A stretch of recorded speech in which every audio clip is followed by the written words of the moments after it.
Three, two, one. Here we go.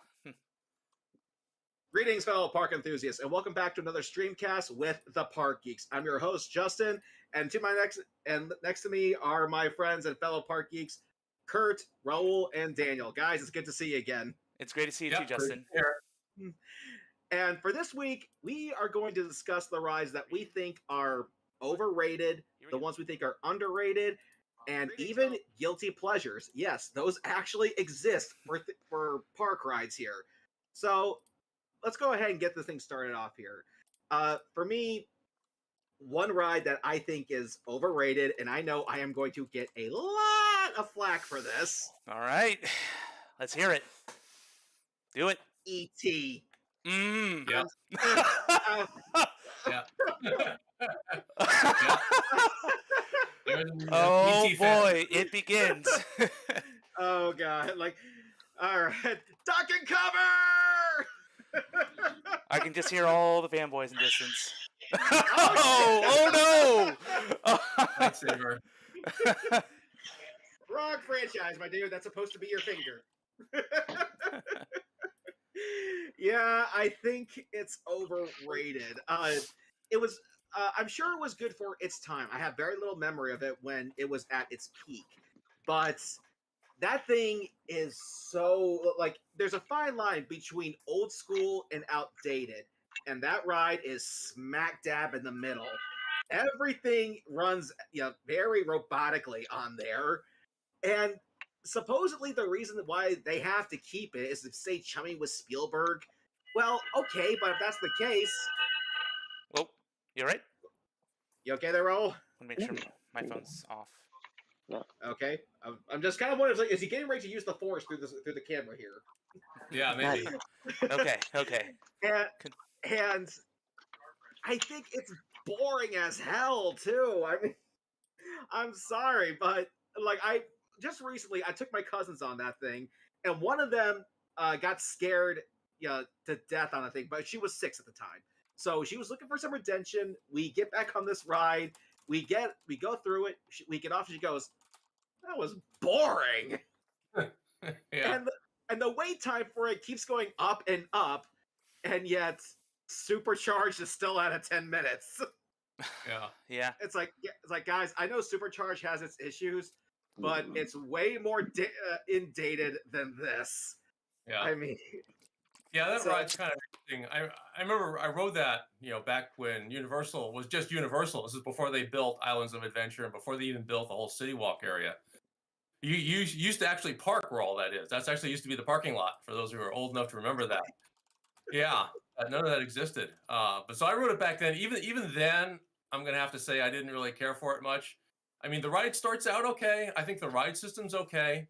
And the beginning of the ride is fine. But then you go to E.T.'s home planet and nothing makes any sense. This is just it turns into kind of It's a Small World kind of thing. And I found that whole ending to be really, really cringe. Okay, Raul, we get it. We get it. But I will say the queue is actually pretty cool. As someone who grew up next to a wooded area, I will say they definitely got that right. So I will give them props for the queue. So, Raul, now before you start defending it here, Raul, Daniel, do you have any thoughts on it? On E.T., it was definitely way more enjoyable as a kid than how it is now as an adult. I thought the idea of E.T., dismissing the guests and friendly fire was pretty cool, but that effect is so under maintained, and it's just creepy going through there. It's just like going through an abandoned funhouse at this point. And the way Spielberg hyped it up as being the sequel to the movie, it's like it really doesn't feel like it, because part of it takes place during the movie's events, and we just see the other half of the ride. So it's like, okay, if you say so. It was just really confusing and just kind of like a poor man's Peter Pan's Flight, and that was a much older ride back then. But for what it is, I still find a bit of enjoyment in there. There's some good elements in there, the atmosphere, but yeah, it's like you take Disney stuff theming in the first half and the second half. It's like, great, I'm stuck in some bootleg, Small World and Cat in a Hat type of theming and poorly maintained animatronics. And I'd be surprised anyone wants to go for Cat in a Hat for a guilty pleasure, but honestly, that might be a better ride now than ET at this point. I know it's kind of a hot take, but here's a is how hot it take is. for you. I've had more fun playing the ET Atari game than going on the ride. Ooh, Blasphemy. Whoa! You that's mean that? hard. Okay, so Raul, before you do anything, let me just get my blindfold ready. And does anybody have a cigarette? One last Yeah. one before I die.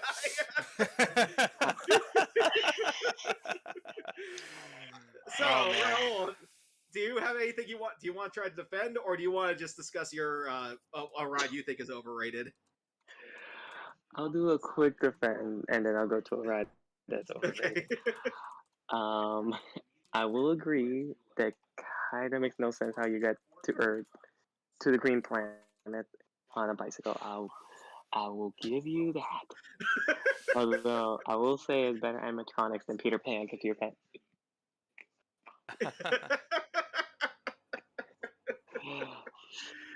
I'm pretty sure all of you can agree on that.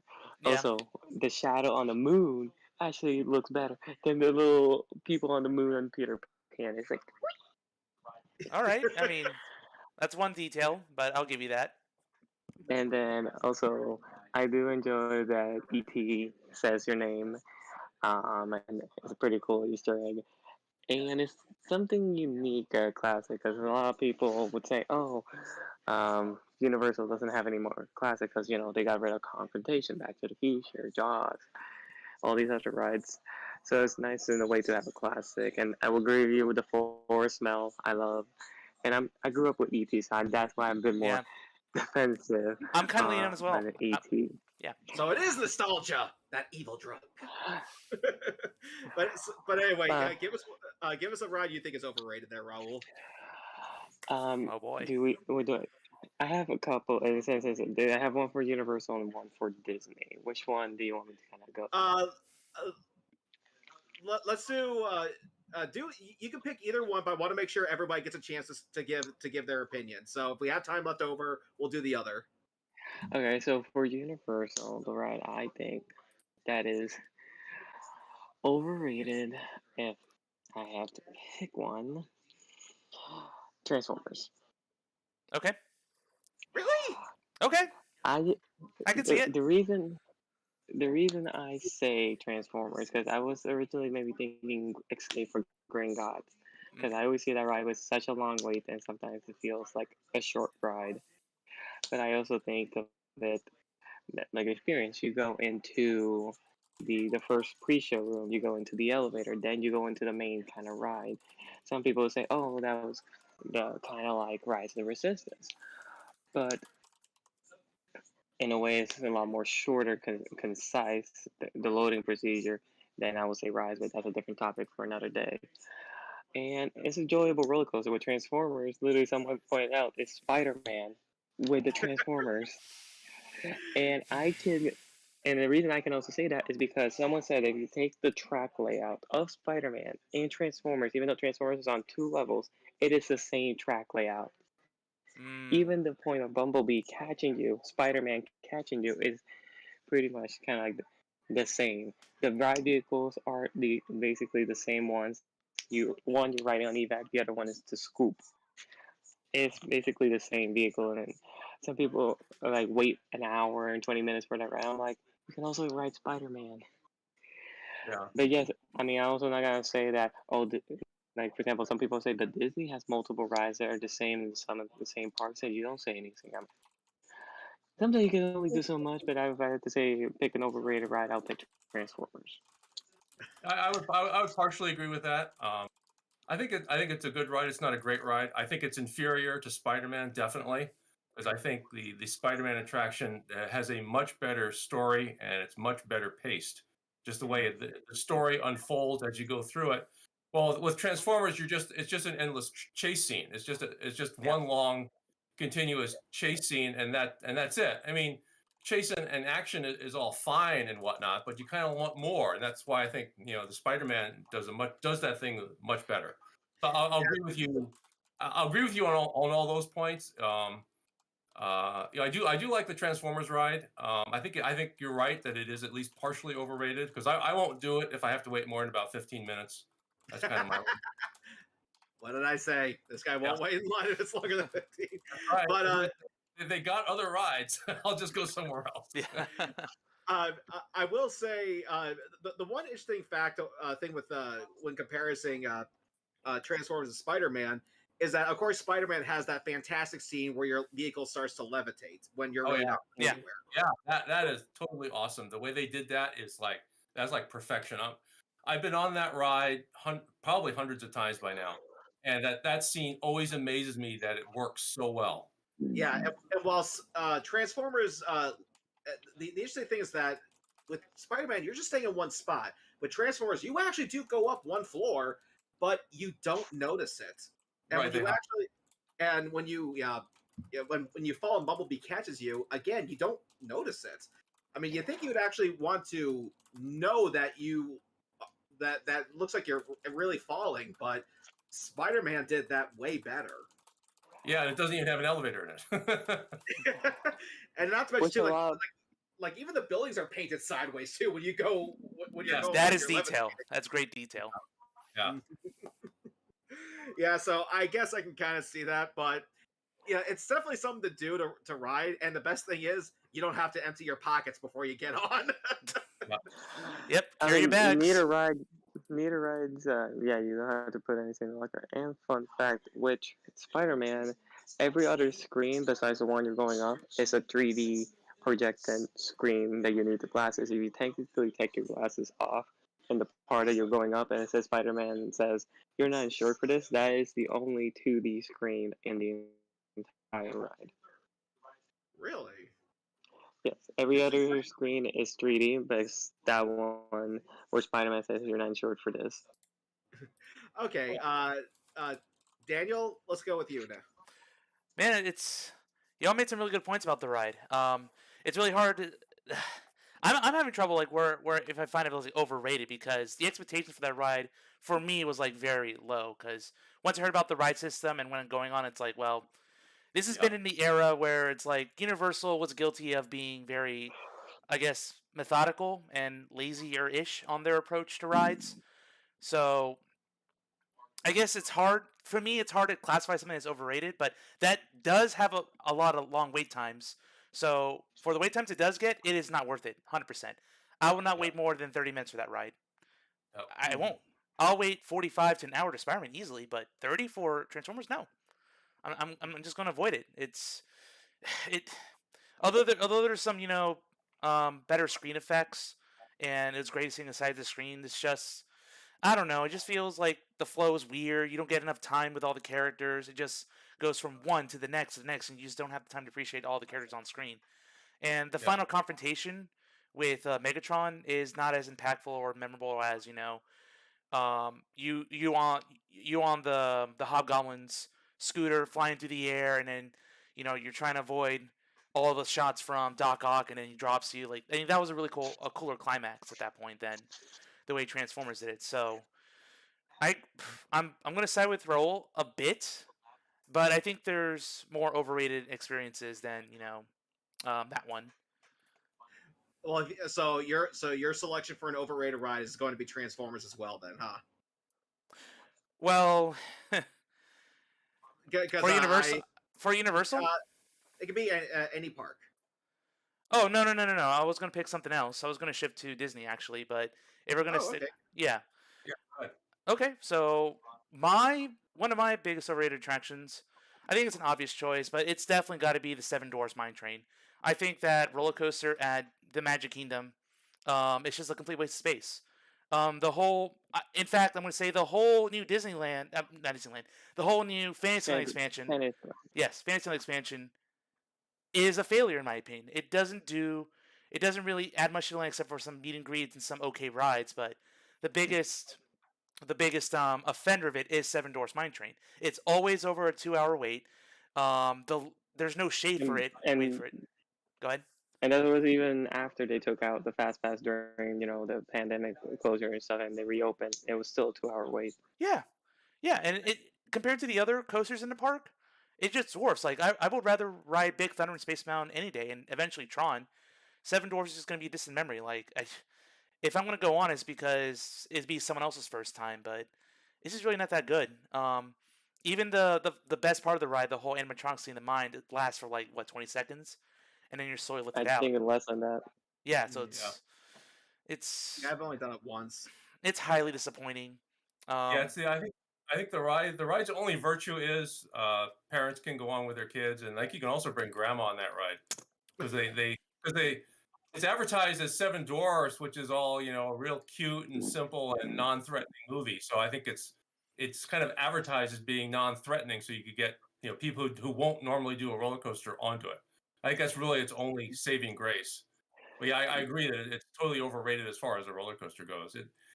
It's a cute I, family ride, and if you've got people in your group that won't go on a real roller coaster, you can bring them on this, and that's about it. it's just something very interesting because the thing is, you can have a family coaster and it could be fun. Like for example, Barnstormer, and also you can have like for example Hippogriff, Hippogriff. or even Yeah. Woody Woodpecker. And there's even like longer coasters that are more for family, in a way that could be interesting, can be fun. It doesn't have to be crazy intense like let's say Thunder Mountain, but Legoland has like some you good said, coasters. Seven Dwarf feels kind of boring. I think part of it was the queue where you could interact with some of the things. I would say some of that was fun before the closures and they close it off. But that's the thing is, I don't know how many of you know this. The original Fantasyland or New Fantasyland was literally gonna be all meet and greets. So there's gonna be no new rides, nothing like that. Yeah. It was gonna be mainly. It was gonna have also, I believe, it was Pixie Hollow, where you can meet the characters from the Tinkerbell animated movie, and then I think that was around the time that what came around 2010, Wizarding World of Harry Potter. So Disney was forced to make some additional additions. Not only that because of that, but also because people during the D23 when they announced this, no one cared for this. It was already a bad idea. People were booing it, so they had to change it because of multiple reasons. We got Seven Dwarf, and even still, I never got why that ride has 2 hours. I have fun with it. Like I have fun with my friends. I always try to get fast pass, but it's not a ride that would wait like even an hour for. If I could wait 30 minutes for it, I would, but Yeah. it's never 30 minutes. I miss Yeah, Scary yeah. Adventures. Bring that back if you want Snow White. Not this. Like, come on. That was a good dark ride. And, well, yeah, Seven Dwarfs is a Well, big waste of space. so Kurt, what's your pick for an overrated ride? Well, actually, in addition to the ones we discovered, I quickly got a couple others. I'll just run through really quick. Okay, All right. We'll go from my least overrated to most overrated. And so my top picks are probably going to really surprise you. All right. okay. So at the bottom of my list, I'm going to go over to SeaWorld, Okay. and I'm going to say Turtle Trek. Have you done Turtle Trek? I didn't know that was a thing. Turtle Trek Yeah, is the. It's a dome projection show thing. It's a Yes. movie basically. Yes, Oh yes, yeah, yes. Yes. that's right. You're right. It's sort of my if it's sort of my definition of overrated is something has a ridiculously long line relative to the quality of what you get. I Mhm. consider it overrated. Mhm. And every time I go there, there's a line for this thing, and it's a really, really slow moving line because the dome theater isn't that big and doesn't have that much capacity, and it's like an 8-minute movie. And so you're not moving that many people through, and the line just stops dead for 8 minutes at a time while you're waiting for the movie because they only got one theater. They're not doing the Disney and the Universal trick where they can have multiple copies of the theater to speed it up. But yeah, the movie is uninspired. It's cute. It's a 360 dome projection. Yeah. But it's like the whole thing is just totally forgettable, and it takes like an hour or so to get through it, and it just isn't worth it. So that's one I'll list. Give SeaWorld one here. Next one I'm going to go to is an old defunct ride called Disaster Transport, which was at Cedar Point. That's overrated? Whoa. Yeah, that was terribly overrated. It was Oh my goodness. It's just, all it was an intimate bobsled ride. It was originally the bobsled was originally outdoors. It ran as Avalanche Run from 1985 to 1989, and then they put a building around it and called it Disaster Transport and added some spacing. That thing had I wrote this a long time ago, and before you could really find out what things were, I had no idea what it was. It was something in a building, so I stood in line for over an hour for this thing. The queue line just kept going on and on and on and on. I finally get up to the load stations. Oh, this is a bobsled ride. I fucking waited for an hour for a bobsled ride. It's not even a really good one. I just never realized it was even rated, or even overrated, because I've Yeah, heard like it mainly got negative reviews. that's Yeah. why I'm a little confused. It's one of those things that it had long lines for a bobsled ride, and Okay. that doesn't work for me at all. When Anyway, moving on. Yeah, Yeah. go, So go ahead. that it's gone. It closed in 2012, so we don't have to worry about it anymore. Thank goodness. Yeah. So then next one I had was E.T., which we've already talked about. Yeah. Here's one that's probably going to surprise you as far as overrated. I think the entire land of Pandora at Animal Kingdom is overrated. Oh, I think Spicy that whole take. area go on. is overrated. I mean, Do it's not tell. bad. I'm sorry, but you know, Navi River Journey it's a Small World 2.0. The Flight of Passage ride is Soaring 2.0. And I'm just not that impressed. I mean, it's pretty, it looks nice, but there's just nothing there that attracts me to the area at all. It's just okay. I've already done Small World. Once you've done River Journey a couple times, is okay. That's not that interesting. And I've done Flight of Passage a couple times, and I just don't find it that interesting. And people, I mean, Flight of Passage has lines going like 2 hours and stuff. I would barely wait 15 minutes for that ride. Yeah, it is basically Soarin' 2.0.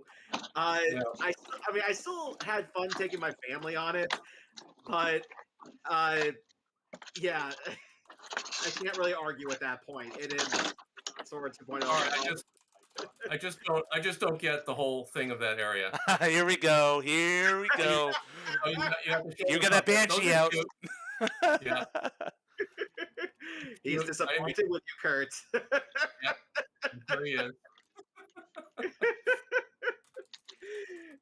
Now, I do like the movie though, so it's not like I don't like. It's not like I'm a hater of the movie or anything. I just don't find the Land of Pandora inspiring at all. Sorry. And okay. So and now I'll give you the most overrated thing at a Disney park. Every Disney park has this, and it has a ridiculously long line for no good reason. And drum roll, please. It is Starbucks coffee. What the hell? Truth. I will not take that away from you. Starbucks is overrated as heck. Yeah.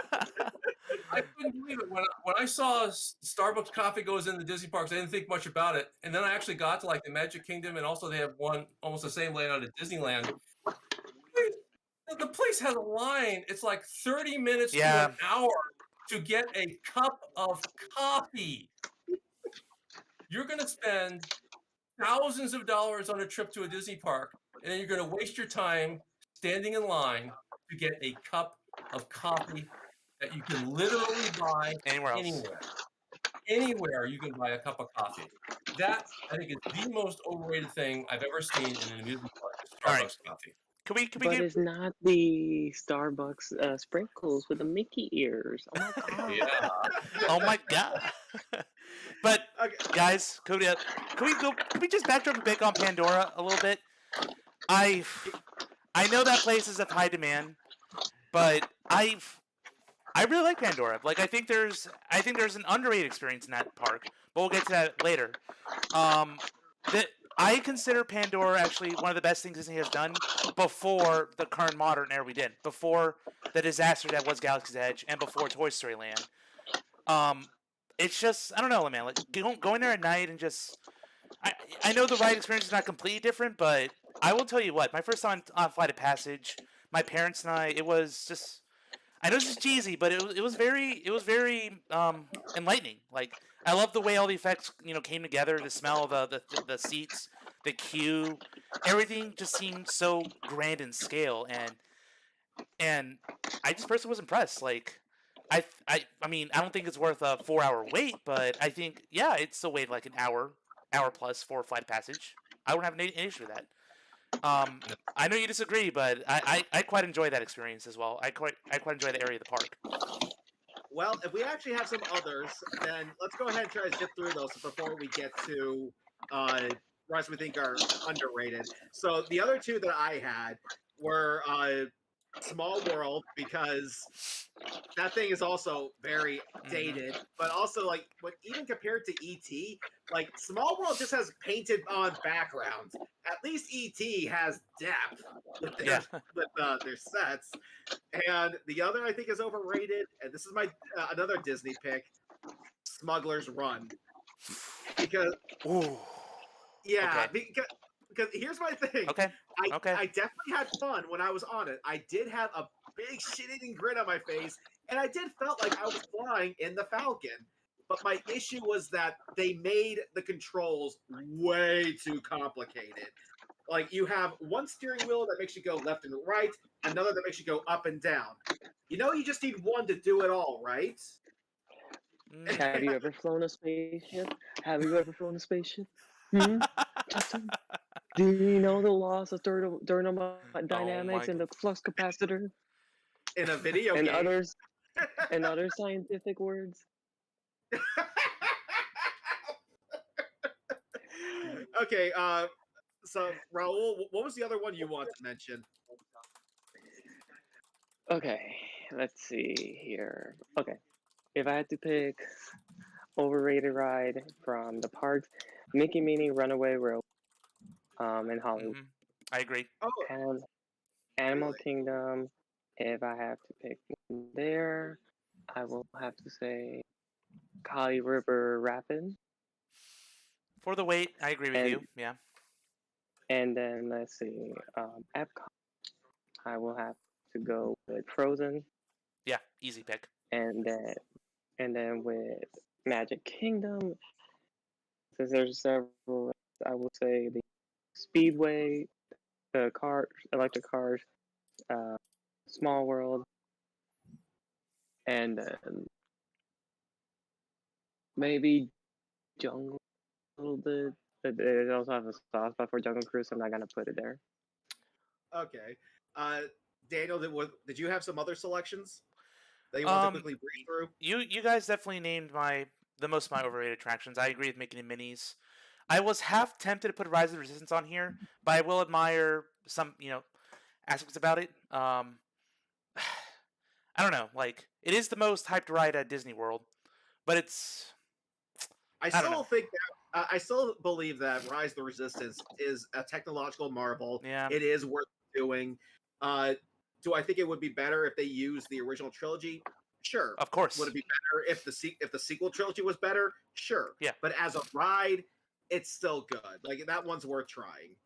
Yeah, so that's why I can't really classify as overrated. It's just I was impressed going on. I'd still go on it. I'd go on it every time I go to Hollywood Studios. It's just Yeah, my dad when he it's took hard.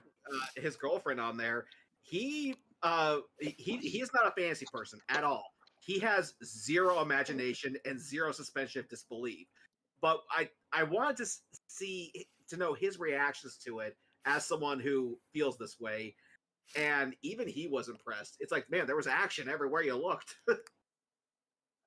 Okay, but that's and hopefully we'll get Kurt on that ride here soon when he comes down to this neck of the woods. Yeah, But- I'd like to see it. Yeah. Never tried it yet. Yeah. Matter of fact, that's actually why we haven't discussed anything Star Wars just yet, because we do want to do a video, an episode Yes. where we discuss all things Disney Star Wars. But Kurt's the last one who hasn't been on it yet. So once he's done that, then we could do a full episode on the Disney Star Wars attractions. So that one is coming soon, people. Mark my words. So now let's go ahead and get into some underrated rides. For me, we'll do the same stuff we just did. Kind of breeze through some of these. Race Through New York, starring Jimmy Fallon, Doctor Doom's Fearfall, and the Indiana Jones show. The reason why I put the Indiana Jones show on there, the one that's at Hollywood Studios, is that a lot of people are down on Disney for censoring some of their attractions. Now, I agree. I don't think they needed to do that. I think we are capable of knowing what those symbols actually were. That being said, the sets are still there. The action is still there. The pyro is still there.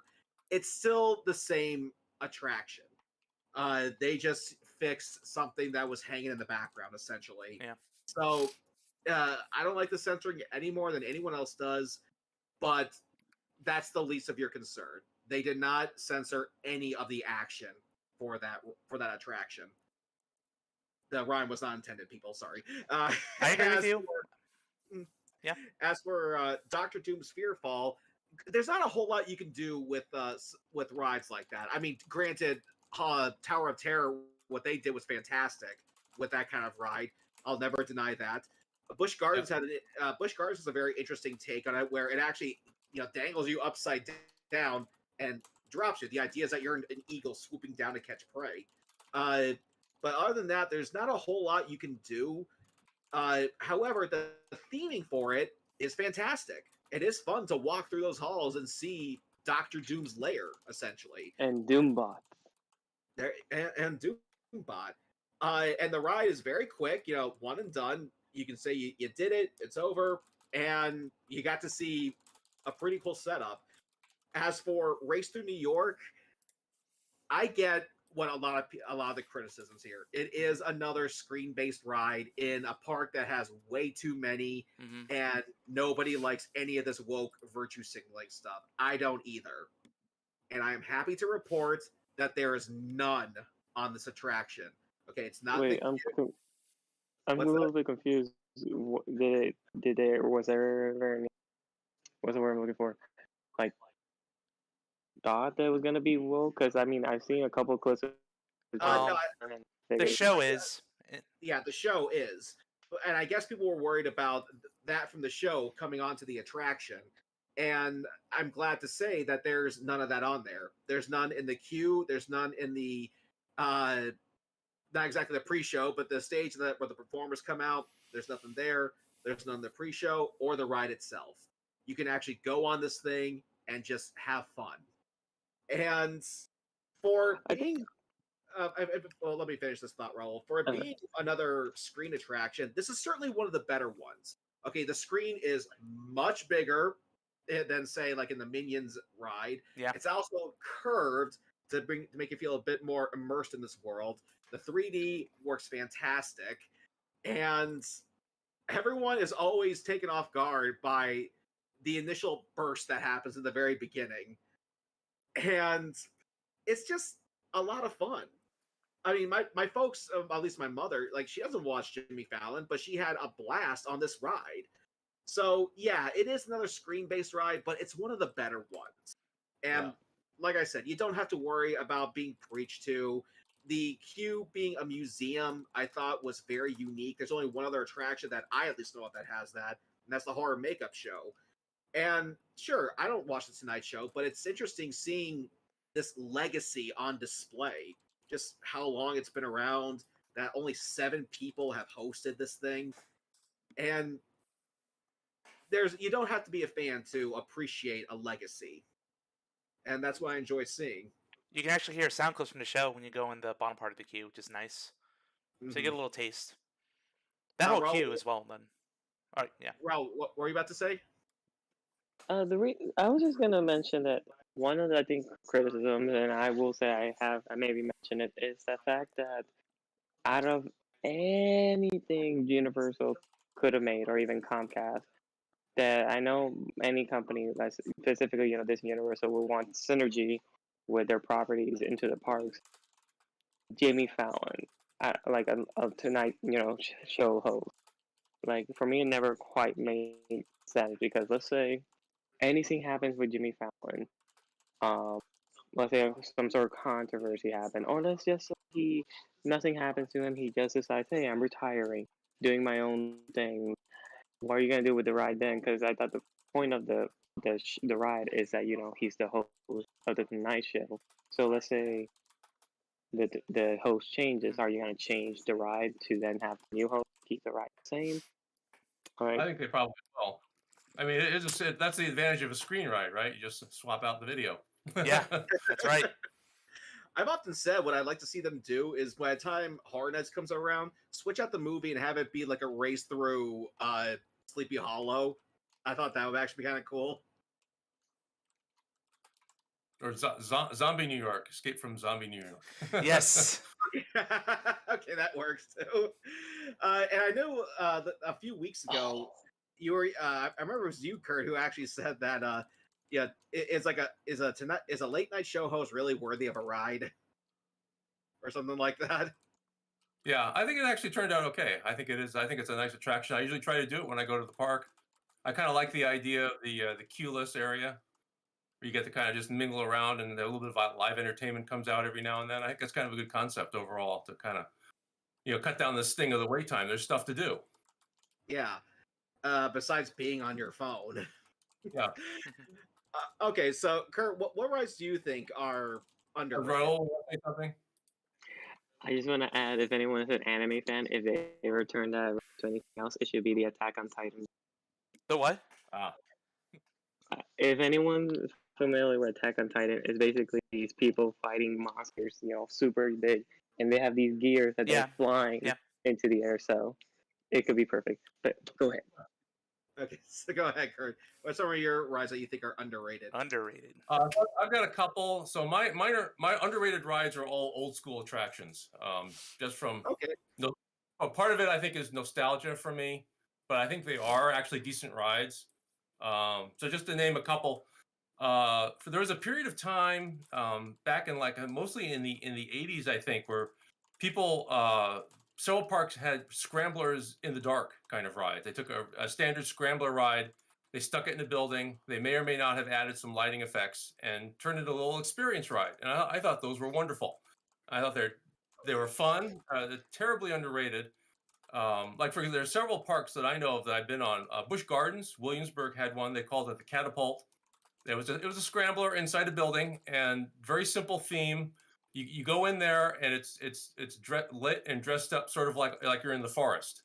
This is kind of in this is in the medieval England section of the park, and you're sort of in the forest and everything. You hear birds tweeting. It's all kind of nice. And they start to ride up, and then you start going. The lights start to dim, and you're going into dusk. So the lighting all changes to dusk, going into night, and you start hearing more animal noises, and things start to seem more and more slightly more dangerous. And then there's a thunderstorm, and it gets really dark, and there's lightning going on, lightning and thunder, and there's kind of like more animal roars and stuff going on. And then then the storm's over, the lights come up, and it's done. It was a fun thing to do with what is just basically a scrambler ride.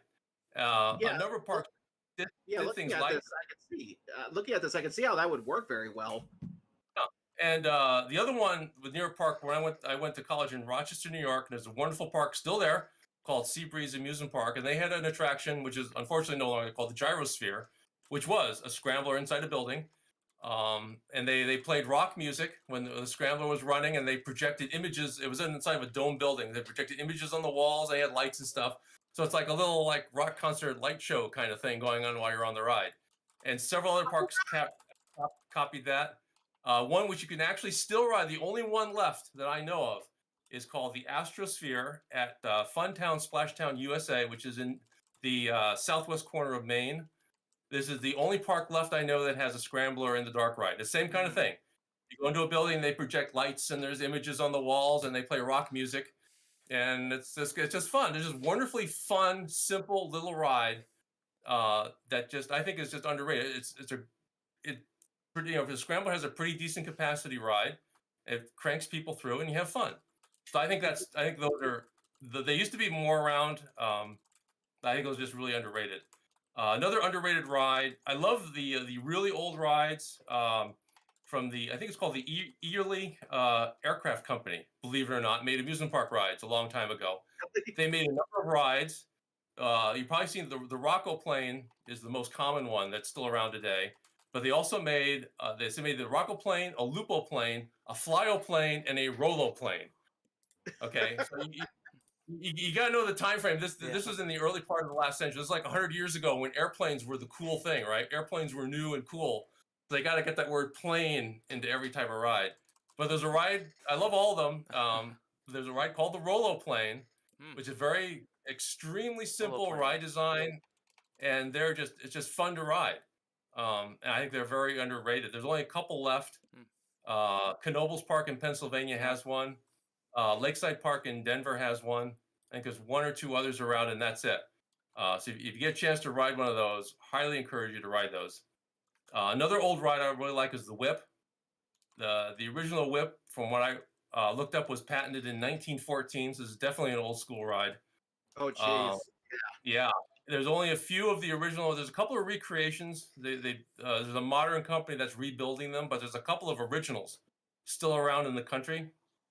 One of them is at Ride Playland in New York, and theirs opened in 1928 and is still running today. And that was actually my first exposure to the Whip ever, and it's a fairly large one too. And it's just a fun, again, really simple ride, has really good capacity, and it's just fun. There's a few more around. Kennywood's got one. Knoebels again in Pennsylvania has one. Hershey Park has one of the recreated ones. But I encourage people to try that. I wish you'd see more of those rides. The last one I'll mention, the number one, I think, underrated ride is the old Derby Racer. If you've never seen these, I describe it basically as a merry-go-round for adults. So it's much larger, and it spins much faster. In the old days, they really cranked these puppies up. I had one. The one near me was again at Ride Playland, which is still in operation today. You can still ride it. There's actually only two of these left in the entire country. There's one at Ride Playland, and the other one is at Cedar Point. And if you get to those parks, ride them. You don't know how long they're going to last. But they really cranked that thing up back in the old days. When I was growing up there, I think the minimum age to ride it was like 14 or something. They wouldn't let you on because the ride is literally dangerous if you don't. There's no, you're sitting on a horse. It's a merry-go-round and it's going fast. If you can't hold on, there's no restraints. So if you can't hold on to that, you're falling. This sounds like something that would be an action park. Yeah, that's why I like it so much. Unfortunately, neither of the two parks run it anywhere near that fast anymore. Unfortunately, I'd really like to have that old experience again. But again, I think they're really underrated. It's just a fun ride, huge capacity. I mean, this is much larger than a regular merry-go-round. It's a really large platform. You can see there's lots of photos online and videos and stuff. But it takes something like, I don't know, something on the order of 70, 80 riders at a time. That's how big this thing is. Can you imagine if you let go, you go bouncing off those things like a pinball game? You just fly all the way out. They really ran those things fast in the day. But anyway, though, I'm kind of all old school here for underrated attractions. I think all these old school rides are just there should be more of them around. Now, Daniel, what were some of the rides that you think are underrated? Oh man. Well, this is gonna sound strange, but I'm gonna actually go ahead and support the original Journey to Atlantis at SeaWorld. I think that was a unique ride for its time. I think the dark ride elements in it were pretty fun for its time, and I'm pretty sad that they had to shut a lot of them off. But it was a good runtime for it. I like the water coaster aspects of it, the fun music that came in and out of the queue, the silly Natty's type theming of the videos. Like, I don't know, there's something about that ride that it still is quality. I think even with the short wait times, I think you do get a great experience out of it even to this day. It's just I think back then when it actually had a cohesive story and you were following the golden seahorse across the ruins. I was very fortunate to experience that version. I'm not sure if you guys have been on that ride back then, but I mean, that's just because I first went on it when I was actually in the 4th grade. We took this school trip to SeaWorld, and I originally volunteered my dad to be a chaperone, and we get there and they go, "Okay, you guys take off and have fun." So I got to just spend the day at SeaWorld with my dad. Nice. And we heard about this ride, Journey to Atlantis. Yeah. We come up on it, and we're a little puzzled because we're seeing, a giant slide that drops down, and then another one that takes you right back up. We're like, wait, where does that take you? Mm-hmm. Because you think like, wait, shouldn't this be the exit? No. And so we go on that thing, and yeah, the story elements were fantastic. And when it goes to like kind of like that roller coaster setup, I could have swore they were playing the Beetlejuice theme through that part. I swear to God, I think that was what they were playing, and then it ends as a roller coaster. We rode that thing a lot of times because they didn't have, well, for one, they didn't have many other rides, but it was a blast, to say the least. And that drop is huge too. Yeah, it's a pretty good set of drops, and again, that the whole short water coaster segment, that was a big thing for me as a kid, and I still enjoy that little bit of it now. I wish there were more systems. I know there's some in Europe that have that same system, but you gotta give props to the OG. It's definitely a ride that's definitely not. It needs to be supported. I want to see more like it, and I think that's what sticks me as like what an underrated experience is. Now, as far as other underrated experiences, I mean, this is kind of iffy, but I'm also gonna support Secret Busch Gardens.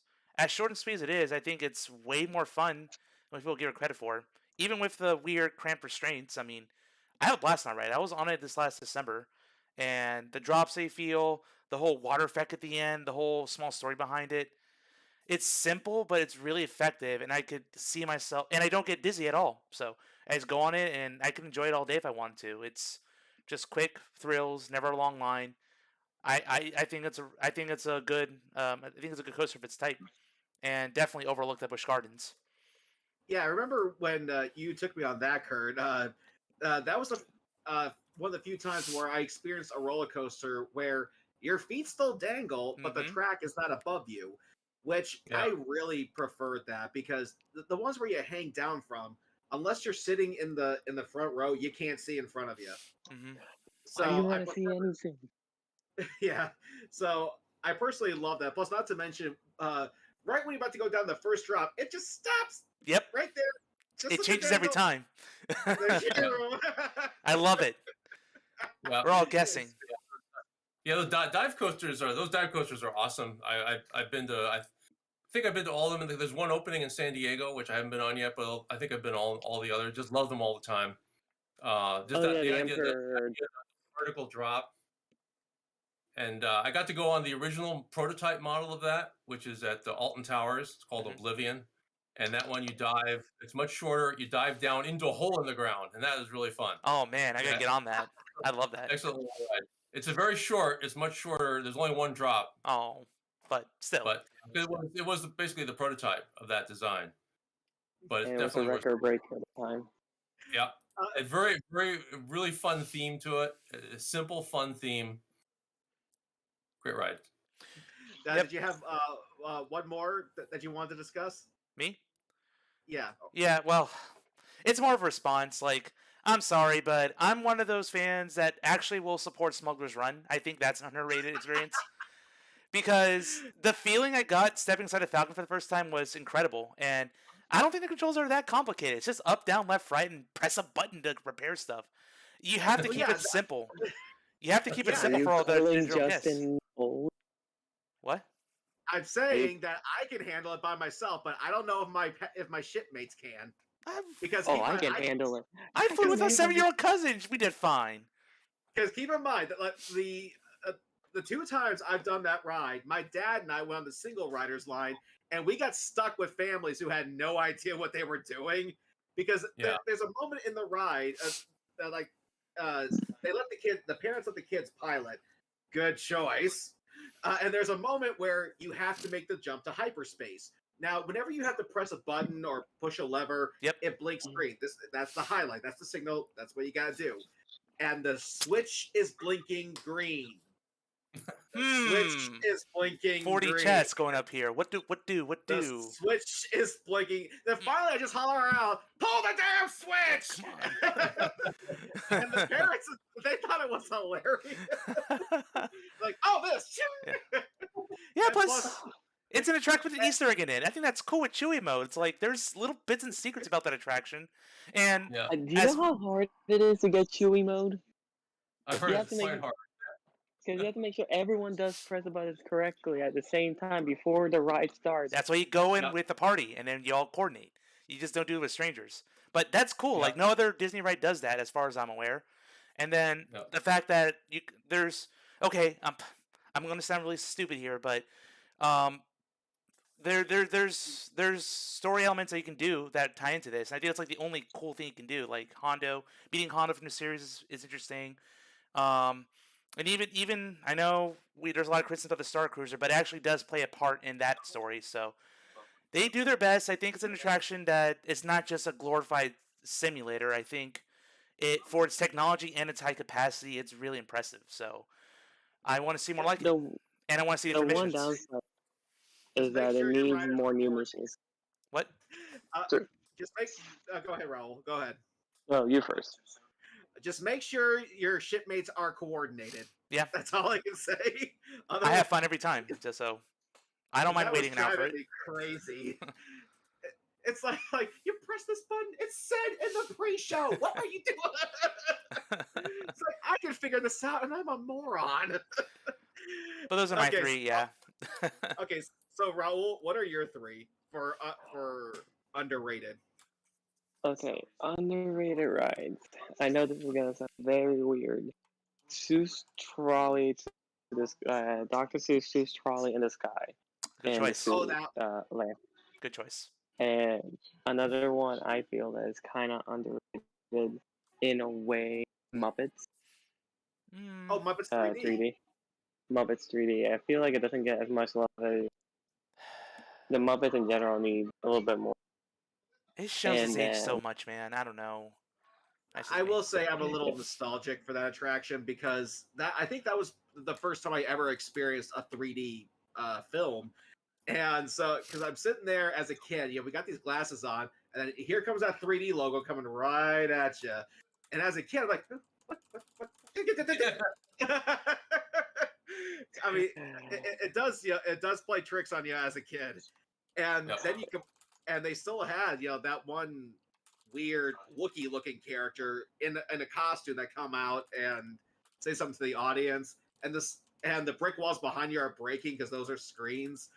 Uh, yeah, like I do have that's a special place in my heart for that ride, and I'm not even that big of a Muppets fan, but Well, it's Muppets at their best. I mean, that's very well done.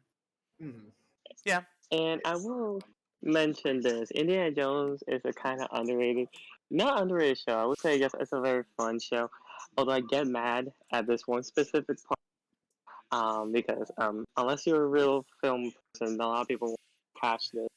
Is the scene? If anyone's seen the show, is the scene where they're filming, I think, long take, if I remember correctly, where they have the crane camera and they have the dolly camera.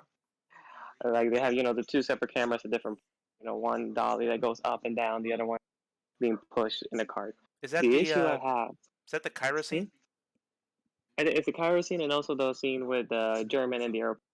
The Okay. issue I have with that scene is that if anyone knows how filming works, that there's a slate with the name of the director, everything, and the numbers. The issue I have with it is that when you're filming, you have two slates for two cameras. You don't have one slate for one camera because when you're editing, the editor needs to know where to get the footage. Oops. They're not gonna be able to know from camera one, camera two, especially the way the woman's doing it. A mark. She's a camera. The thing is, she doesn't say A mark or B mark. When you're filming, you're supposed to say A mark and B mark. That way they know camera A Right. and camera B, so the editor knows when they're editing the footage. I know it's a show. I know it's they're making like they're filming and stuff. But it's like it annoys me every dang time. Stickler for detail, I see. Yeah, especially after being in film school, they put that in here, especially in film in the camera classes, and they're doing it wrong there. Disney, the people that own like almost every studio, and you're telling me they can't get this detail right. Okay, so that was two. Do you have one more? If I have to pick, I'll go with Figment Imagination, Journey to Imagination. Jerry, you were a big fan of that ride, weren't you, Kurt? Oh yeah, yeah. The original version, not so I much the current. I guess since I can't go back in time and write the original version, that I'm jealous every time I look footage of the original version. I'll take what I can get because I really am a fan of. No memory of this. Like the only thing that rings a bell in my head is some other attraction called the Magic Journey. Oh yeah, that was the 3D movie they showed afterwards. Oh, really? Yeah. Yeah, Magic Journeys was where Honey, Honey, I Shrunk the Audience movie was, and also Captain EO played. Oh, okay. Yeah, that was the Magic Journeys was the first 3D movie Disney ever shot, I believe. God, I think so, don't, yeah. like, I only remember the intro of that thing. Yeah. What if it's still on YouTube somewhere? At least I know it's not going to be as grand looking, but at least I can see. Okay, that's what it was. I'm sure there is.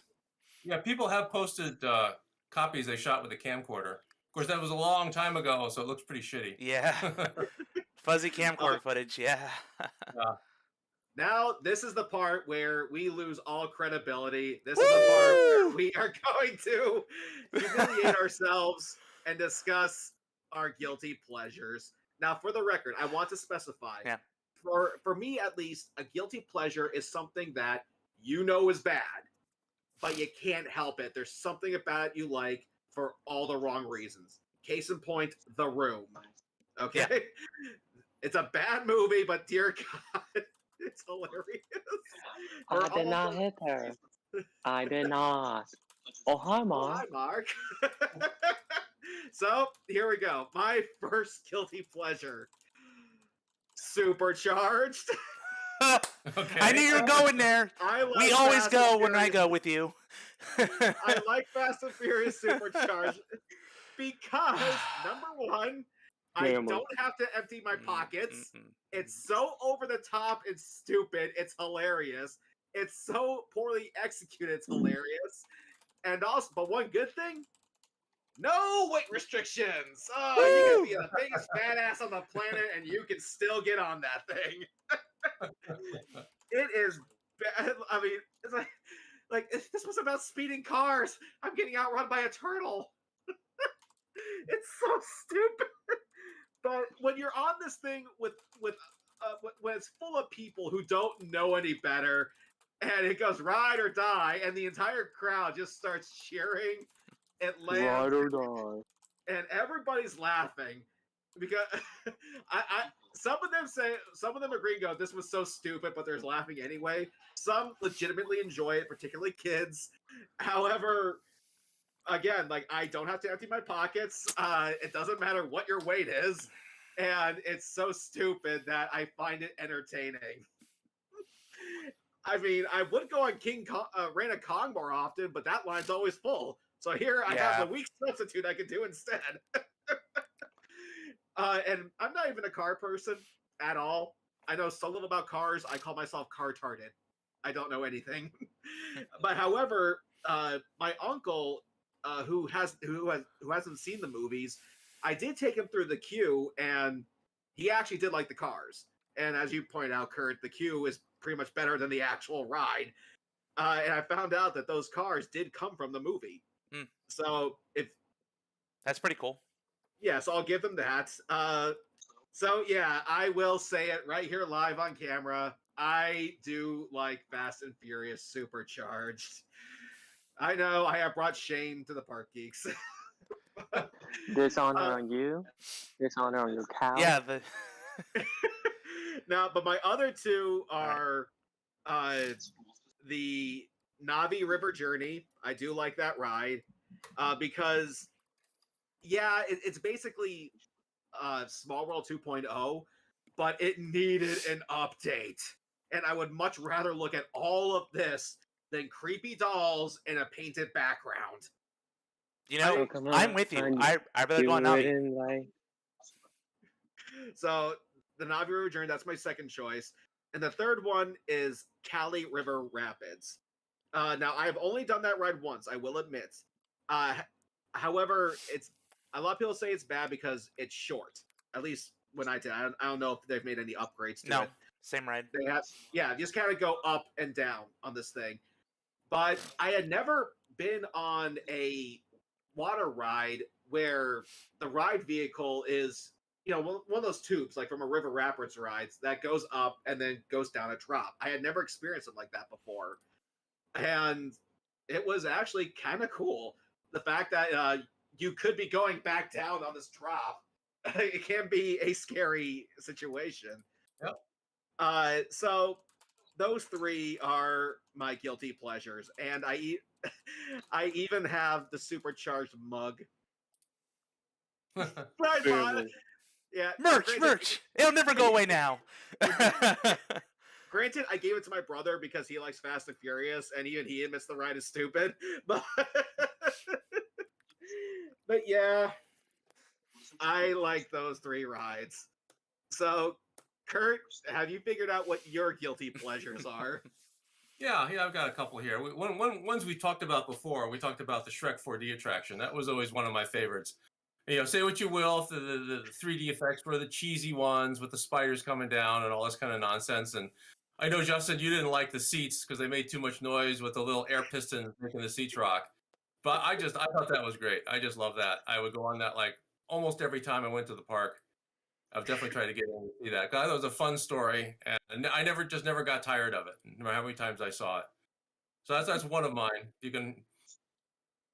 So the next one I'll list. I always like classic carousels. Like if you talk about the old ones that are like 100 years old that have the actual hand carved wooden horses. Yeah, I think those are. If we have an actual real historic band organ going with them, that's even better. And if there's also 2 classic carousels in the country that actually still have the ring dispenser. So as you go on, you can reach out and you can grab the rings as you go by. And that's it's such a simple little thing, but it's fun. So if there's a decent old carousel, I'll definitely ride it. Even though you think I want to go on these high-end roller coasters all the time, but I'll still fall back on a carousel once in a while. There's just something nostalgic about it, I guess. Like, well, I think I just appreciate the artistry of the horses, the hand carved. They actually carved those by hand, back in the day. It's not like the carousel where it's all fiberglass, and molded. These are actually hand carved works of art from like 100 years ago. It just impresses me. And you can sit there and you can ride it. It's a work of art that you can ride. And some of them even have benches if you don't want to get on. Horse, I mean. Yeah. It's like, oh, is a horse too much? Here's a bench. Yeah. If you can't stand going up and down, you can sit. You can sit and go in a circle. Sure. Do you have one more? Yeah, I do have one more. It's a show. It's not a ride. Okay. It's called it was the Enchanted Laboratory. It was ran at Busch Gardens, Williamsburg, from 1986 to 2000. What it was again coincidentally, it was in the exact same building where the catapult scrambler ride I talked about previously was in. So Really? the scrambler ride was there first, and they decided to change that out, and they took it out and they put a show in the building instead. It was the Enchanted Laboratory. Again, this was in the medieval England section of the park, or the section, and it was a very simple thing. There's one live actor, and it's a typical Sorcerer's Apprentice kind of thing. So the live actor was, a teenager. He was the Sorcerer's Apprentice, and he's getting you ready to bring you into the show because the actual sorcerer is going to come out and do a demonstration of turning lead into gold. And it's going to be wonderful. But it was a wonderful little family show. It's probably I probably shouldn't like it because it probably wasn't sophisticated enough for me. If I want to be strict, but it was incredibly well done. It was a very elaborate set. It was it was all theatrical stage lighting. There was animatronic characters that the actor would interact with during the show. It was all pre-recorded and whatnot, and it was all incredibly well done. They did some simple magic. They usually asked for a couple kid volunteers to come, but they did some very simple, classic stage illusion things very very quickly, just to get a little audience involvement. And then the actor went on to do various things. He would show some simple magic tricks. And of course, he's just the apprentice, so everything gets out of control. And the whole place is going haywire with everything going magical. And there's a creature that, for some reason, the wizard has kept in kind of a containment area that starts to break out at the climax of the show. And you have to kind of get control of the magic, all this kind of stuff. But anyway, it was it's a delightful show. It was like a 25-minute show. It was extremely well done. Kind of miss it. It's not just me that feels that way. If you look online for Busch Gardens Enchanted Laboratory, you will find several fan sites dedicated to the show. Ooh. Yeah, and you can actually find footage on YouTube of the show. So it closed some time ago. This is before home video recorders were very good. So unfortunately, none of the video quality does justice to what it actually was. But yeah, that was a guilty pleasure. It was a simple little family show that I probably shouldn't like, but I thought it was just delightful to go see it. I saw it every time I went to the park. Okay, Raul, what's your guilty pleasures. When it was actually operating, yes, if I had to pick one, these are top three. The what? The tree rides. One of them is Emperor, the Penguin ride in SeaWorld. Ooh, well, okay. Yeah, Because you really. wait so long, you get on this, and then all you do is like spin twice, go on in front of the screen, and then the ride ends. Like, you expanded the land, you did all this, you added a ride, and this is what you came up with. Is that the trackless ride? That's the trackless ride that you're in a vehicle that spins like twice and then the ride's over. Thinking about it, it's like, I'm disappointed. There's something I like about this, and I can't put what it is. And I mean, you got penguins in the end, so at least I give it credit for actually having penguins at the end of the ride. And then I just thought it was kind of like the dumbest thing. And then Yeah. if I have to pick one that's like a bad good ride, I mean technically not ride, but it's the Frozen sing along show. I'll be honest, my favorite part is the historians because they actually are pretty funny. I mean, pretty much all the time. But it's just like you make a ride that's basically just a sing along. That I swear, there's been times I go there, no one is singing. It is a sing along where I hear Awkward. no one. It's like Super I mean, awkward. I could be wrong. It could be a couple people and kids singing. But I swear the last few times I gone there, that I just feel like the person next to me, because they're with me in the park, they're singing, but I kind of hear like, is anyone else singing or is it just a TV? Oh, it's a TV screen mainly. Okay, it's a TV screen. But like I said, I'll give the historian credit. That's why I kind of find it my guilty pleasure because every time that someone says puddles at the Olaf summer song, if you know the song, one of the historian looks at you. I'm like, I always laugh because I also got to, really quick. I got to see the Frozen Broadway show, and when it got to that part, and someone in the crowd yells "Puddle!" The guy who's playing Olaf, he looks at the crowd and goes, "A happy snowman," and they just keep going. I'm like, that's always my favorite part. I Yeah. love it. And then, I get that this one is hard.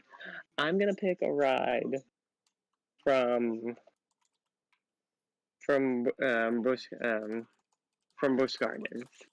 Are you Okay. ready? Yep. Are you ready? Yes, I The am. Rhino, it's called. I forget what it's called, but I think it was called Rhino Oh, Racers. yeah, Rhino Rally, right? Rhino Rally. Mm, I Really? just thought, yeah, I kind of miss it, and it was like almost their knockoff version of Kilimanjaro Safari from Animal Kingdom. But it's like they tried. They tried. Here's your Oh, I like participation ribbon. Yeah, I like that ride. I like that ride quite a bit. I mean, that was the whole bridge washed out with the vehicle thing. That was very unique and very well done, I thought. Yeah, I Yeah, remember it was that. really cool. I Yeah. still like that. You try. Yeah, I vaguely remember that ride. They, when did they take it down? They But took it you down. I want to say a couple years know, after. yeah, Oh wow, they it lasted that long. yeah, Cheetah Hunt took over some of the land it occupies. Oh man. Because the thing is, I remember they had it for a few years because me and my parents visited because we were pass holders for a long time. I think ever since 2011 or 12, we were pass holders. And I remember I'd been there a few times, and then one time we went, they just closed off the area and never reopened. And that was even before they were finished building Cheetah Hunt, or even before them. But yeah, it was closed even before Cheetah Hunt, and they just never did anything with the rest of the land. Yeah, I heard that some of the stuff I read, they had a lot of trouble with the mechanisms for the ride. They needed a lot of maintenance, and they kind of got tired of that. Hmm. Okay, Daniel, give us your guilty pleasures. Oh boy. Okay. Well, I'm gonna start with easier-ish one, but I'm actually going to defend the Astro Orbiter at the Magic Kingdom. I know it's just a lame carousel spinning around the ride, but it's just all about that view and just that, I don't know, something about that. You just feel like you're going faster up there. And I know the seats are not meant for big people. It's really cramped in there. And I mean, I'm not, super huge. I'm muscular in some ways, but I get in there. It's like, okay, well, I'd rather be on Dumbo or like Magic Carpets for space. But I don't know. It's just every time I go on that, Plus, you got to take an elevator up. yeah, and plus, it's one of the theories of the parks where if you're lucky enough, you get this magical end of the day if you see the fireworks going off in the background. And I thought that's pretty cool. I think I did that like once when I was like 15, and I'll never forget that memory. I think that was definitely one of my highlights visiting the Magic Kingdom.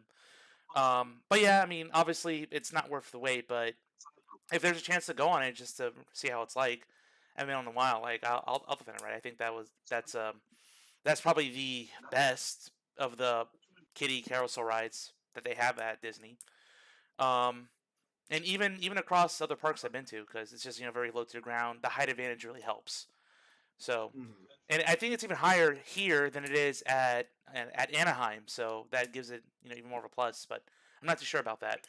Anyway, that's one ride. The other ride I'm going to, well, I may be cheating here, but I'm gonna go with Dinosaur because that's a ride I know that gets a lot of flack. It's not one of the most popular rides at the park, but that scared me as a kid. And every time I go on it, it's still as scary for some people. And I know it's cheaply made. Like I know they rely a lot on the darkness, but the parts you do see, the parts you do see, and all the campy like '90s intro videos and pre-show videos, like, I thought that was neat, and it has this weird charm to it every time I go on it. And I don't know, man. Like I've always liked dinosaurs ever since I saw Jurassic Park for the first time and reading books and history, and just having another ride based on that and something a bit more original. I thought that was cool. I will still happily go on it every time, even though people may not like it as much. And I've yet to go to Indiana Jones and hear that's vastly superior. But as for what I have here in Orlando, like I'll happily support that ride at each visit. Yep. Here's a story for you because during the early days of the Animal Kingdom, my dad took me and my siblings to that park, and we're getting on this ride, and it was me and my dad in front, and my sisters are in the back, and we're at the part where the T-Rex pops out. And I think it takes your picture right there. But when that happens, my dad does something so dastardly to my poor younger sister. He reaches like along the ground and grabs her leg as if it's a dinosaur, just to scare the shit out of her.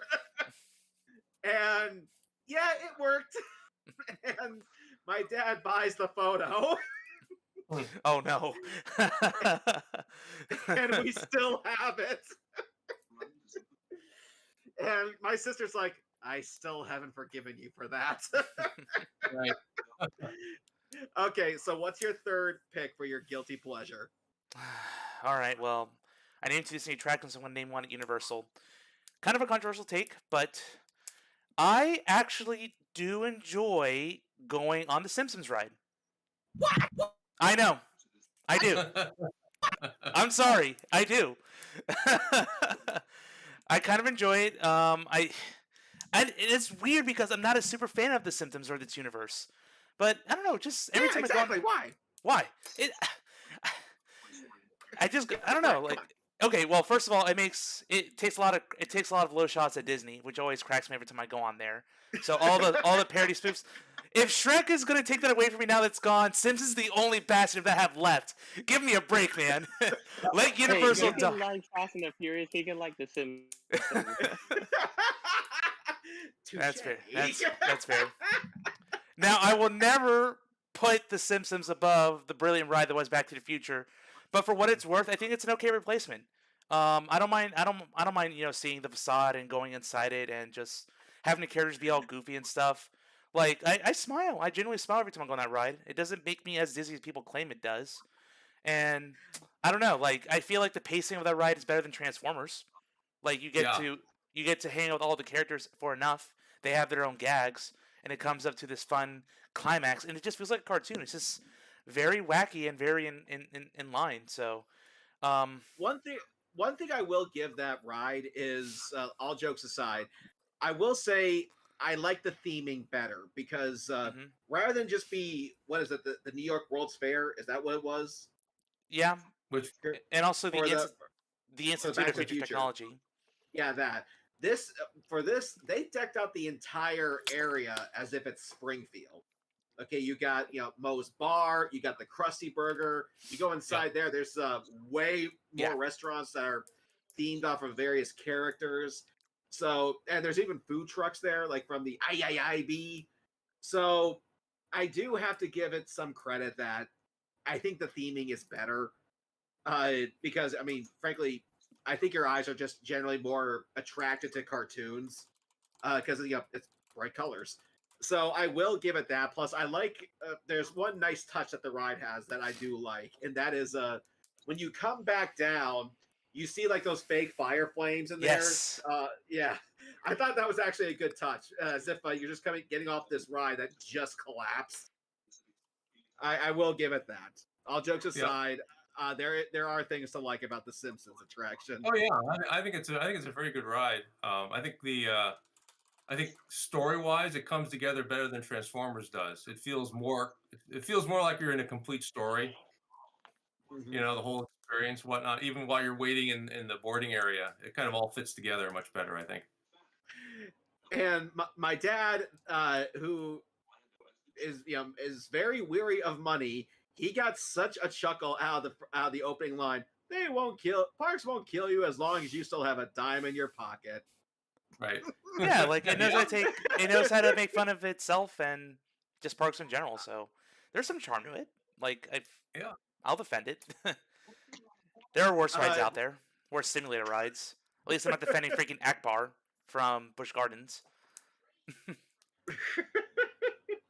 okay, so before we sign off here, was there any other final words on an attraction you guys wanted to bring up? Mm, Like I like will. go Oh, ahead, Ralph. what was the name of the dinosaur you mentioned a few moments ago? That your dad scared your sister. What's the name of the dinosaur you said from Rough It's Rider? a I thought of the name of the ride or the name of the dinosaur. The name of the the dinosaur, dinosaur. but what ride you were talking? The dinosaur's name is Aladar, I think, right? No, but like you Hmm. said, it was a T Rex. Yeah, there was a moment in the ride where the T Rex pops out and scares you. oh, the Carnosaur. Incorrect. the It is a Carnosaurus. Yeah, Yeah. Carnotaurus, my good sir. we gotta. Hey man, we gotta fact check. Ooh, kitty. Even the categories. I was great. I was fact checked by a cat. How lovely. Uh, but no, I'll for one final one that I want to say, because I really don't have much to say on it, was Twister Ride It Out for Overrated, because while the theming is good, especially that car that's poking out and the tire is still spinning, that was a great touch. That thing was more of a And the cow. demonstration. The Yeah, cow. that thing was Moo. more of a demonstration than it was an attraction, because it was like, ooh, look at all that. Goodbye, you're done. That's it. I It mean, was it was a medium ride. I don't. Yeah, I like that ride to a degree for what it was. Particularly because people didn't know they were going to get wet. I always had fun watching the other people react to that when the rain comes down, or the platform drop at the end always surprises people. mm-hmm. Yeah, and it's like that. That thing didn't last very long, or did it? I can't remember. But either That was a while. That was for like 10 years.